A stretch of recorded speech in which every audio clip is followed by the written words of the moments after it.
Você está prestes a ouvir uma história que não está sendo contada nos jornais, pelo menos não inteira, porque o que aconteceu nos bastidores do poder nos últimos dias não foi uma notícia, foi um terremoto. E todo terremoto deixa um rastro, rachaduras, poeira, silêncio suspeito. E por baixo desse silêncio, existe um nome que o sistema inteiro tentou proteger, até que uma delação premiada rasgou o contrato de sigilo e jogou luz onde ninguém queria que houvesse luz. Senta que agora você vai entender.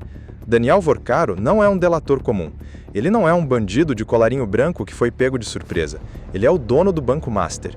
E ele construiu, ao longo de anos, um esquema que misturava dinheiro, imóveis, leis sob medida e políticos comprados. Só que Vorcaro foi preso, e quando a corda aperta no pescoço de um banqueiro, ele tem duas opções: calar e apodrecer na cadeia ou falar e tentar um acordo. Ele escolheu falar. E quando ele falou, 3 letras mudaram de significado para sempre: STF, PF e um sobrenome que começa com B. Mas a imprensa tradicional está viajando. Ficaram presos nos números. 3 milhões na campanha, 6 milhões na mansão, 500 mil por mês para um senador. Isso é o que eles querem que você se distraia. Enquanto você conta zeros, eles escondem o mecanismo. E o mecanismo é simples e genial ao mesmo tempo. Você não transfere dinheiro, isso deixa rastro. Você vende um imóvel. Só que não vende pelo preço que ele vale, vende por muito menos. A diferença é a propina, e ninguém consegue provar nada, a não ser que tenha os documentos internos do banco. E é exatamente isso que Vorcaro entregou. Quem comprou uma cobertura de 12 milhões por 4 milhões? Um político. Quem adquiriu um terreno avaliado em 8 milhões por 3 milhões? Outro político. O padrão se repete. Sempre o mesmo desconto absurdo, sempre o mesmo fundo do Banco Master vendendo, sempre o mesmo comprador, um nome de peso dentro do Congresso. E em pelo menos 2 desses negócios, o comprador tem o mesmo sobrenome, o mesmo rosto, o mesmo sangue, pai e filho. Só que a ligação entre eles não para na genética, para no crime. E tem um detalhe que me incomoda profundamente e que ninguém está comentando. No mesmo dia em que a delação veio a público, um avião particular decolou de um aeroporto restrito no Rio de Janeiro. Dentro dele, um político que vinha sendo tratado como possível candidato a presidente em 2026. Destino: Estados Unidos. Motivo oficial: compromissos pessoais. Motivo real, segundo fontes que acompanham o caso: fuga da delação. Não é coincidência, não é viagem de lazer, é plano de voo traçado com pressa, mala de mão e assessoria jurídica já acionada em solo americano. A essa altura, você já deve estar se perguntando: e o Supremo? O que o Supremo está fazendo? A resposta vai te surpreender, porque o ministro que Bolsonaro um dia chamou de evangélico de confiança se tornou o carrasco silencioso do projeto de poder que ele mesmo ajudou a construir. E a razão para isso não está nos autos do processo. Está numa votação no Senado que pouca gente lembra: a sabatina de Jorge Messias. Foi ali que a faca entrou. Foi ali que uma aliança foi quebrada. E foi ali que nasceu a decisão que fez a Polícia Federal bater em portas que estavam blindadas há anos. Vamos reconstruir essa cena porque ela é decisiva. Lula indica Messias. André Mendonça, que já foi subordinado de Bolsonaro, faz campanha ativa pela aprovação. Ele liga para senadores, ele atende telefonemas, ele se expõe. Porque no meio evangélico, lealdade é moeda de troca, e ele tinha dado a palavra. Ciro Nogueira disse publicamente que o Progressistas votaria a favor. Na véspera, tudo certo. Na manhã da sabatina, Ciro se reúne com Flávio Bolsonaro, combinam o voto contra. Horas depois, Messias é derrotado por uma margem mínima. 7 votos do Partido Progressistas foram decisivos, 7 votos que Ciro prometeu que seriam favoráveis e viraram contrários. Agora, me diz uma coisa: o que acontece quando um ministro do Supremo é pessoalmente humilhado por um senador que recebe propina do dono de um banco investigado? A resposta está na 5ª fase da Operação Compliance Zero: busca e apreensão na casa de Ciro Nogueira. Carros de luxo apreendidos, computadores, celulares, documentos. Não é especulação, é fato.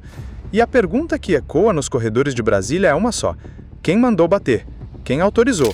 O nome está no despacho: André Mendonça. E é aqui que o queixo cai, porque os investigadores já sabem, com base nas mensagens de Vorcaro, que Ciro Nogueira recebia 500 mil reais por mês.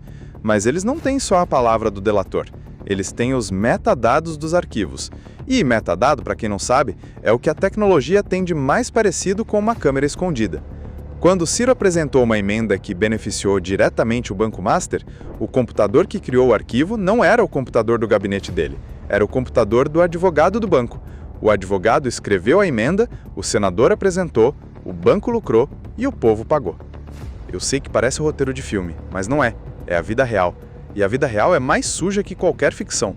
Porque enquanto esse escândalo ganhava corpo, no interior de São Paulo, o dinheiro da aposentadoria de servidores públicos de Cajamar desaparecia dentro do mesmo esquema. 87 milhões de reais, aplicados no Banco Master por um ex-prefeito aliado de Ciro Nogueira. 87 milhões que deveriam pagar o sustento de professores que deram a vida pela educação, de garis que acordam antes do sol, de motoristas que enfrentam trânsito todos os dias. Esse dinheiro entrou na máquina, a máquina moeu, e o que sobrou foi pó. E agora, o que vem depois? Essa é a questão de R$1 milhão, ou melhor, de 87 milhões. A delação de Vorcaro tem anexos que ainda estão sob sigilo, mas fontes dão conta de que há pelo menos 4 ex-ministros do governo Bolsonaro na lista. Nomes que ainda hoje circulam pelos palácios, nomes que ainda dormem tranquilos, nomes que acham que o tempo passou, que as provas sumiram, que o STF mudou de composição. Pois a PF não mudou. E André Mendonça? Bem, André Mendonça agora tem uma conta a ajustar. O projeto de Flávio Bolsonaro para 2026 era simples: herança do pai, apoio de Ciro Nogueira, blindagem no Supremo. Em uma semana, o pai caiu na delação, o vice teve a casa vasculhada, o blindador se tornou executor e Flávio está em Miami. Não precisa ser gênio para conectar esses pontos, precisa só de coragem para encarar o que eles significam. As instituições estão funcionando? Sim, mas não por bondade, por conveniência, porque a traição de Ciro a Mendonça foi o empurrão que faltava para que a máquina da justiça deixasse de olhar para o lado e começasse a olhar para dentro. Não é redenção, é cálculo. E cálculo no Brasil a gente sabe, é mais confiável que princípio. Agora a pergunta que vai ecoar pelos próximos meses: André Mendonça vai até o fim? Ou vai pisar no freio quando a lista chegar nos irmãos, nos amigos, nos que ainda estão no poder? Flávio Bolsonaro volta ao Brasil ou pede asilo nos Estados Unidos? E os 87 milhões de Cajamar? Alguém vai devolver o dinheiro do trabalhador? Me responde aqui nos comentários, eu quero saber o que você pensa. E se você quer entender quais são os próximos nomes que a delação ainda vai revelar e como essa história vai desenrolar nas próximas semanas, eu separei um material que vai te deixar à frente de todo mundo, porque o que está por vir é maior do que tudo que a gente viu até agora. Muito maior. Eu te vejo na próxima. Se inscreva no canal para receber atualizações de última hora e deixe seu like nesse vídeo para ajudar a causa do povo. Até a próxima!